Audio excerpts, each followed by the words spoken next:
En ce temps-là, Jésus et ses disciples arrivèrent sur l'autre rive, de l'autre côté de la mer de Galilée, dans le pays des Géraséniens. Comme Jésus sortait de la barque, aussitôt un homme possédé d'un esprit impur s'avança depuis les tombes à sa rencontre. Il habitait dans les tombeaux et personne ne pouvait plus l'attacher, même avec une chaîne.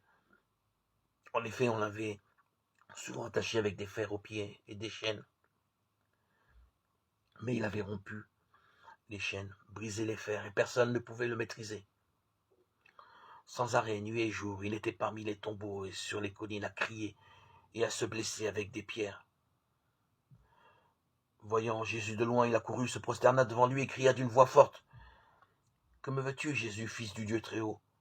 Je t'adjure par Dieu ne me tourmente pas. » Jésus lui disait en effet: « Esprit impur, sors de cet homme. » Et il lui demandait: « Quel est ton nom? » L'homme lui dit: « Mon nom est Légion, car nous sommes beaucoup. » Et il suppliait Jésus avec insistance de ne pas les chasser en dehors du pays.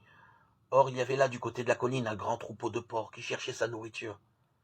Alors, les esprits impurs supplièrent Jésus: « Envoie-nous vers ces porcs, et nous entrerons en eux. » Il le leur permit. Ils sortirent alors de l'homme et entrèrent dans les porcs, du haut de la falaise. Le troupeau se précipita dans la mer. Il y avait environ 2000 porcs, et ils se noyaient dans la mer. Ceux qui les gardaient prirent la fuite. Ils annoncèrent la nouvelle dans la ville et dans la campagne, et les gens vinrent voir ce qui s'était passé. Ils arrivent auprès de Jésus, ils voient le possédé assis, habillé, et revenu à la raison. Lui qui avait eu la légion de démons, et ils furent saisis de crainte.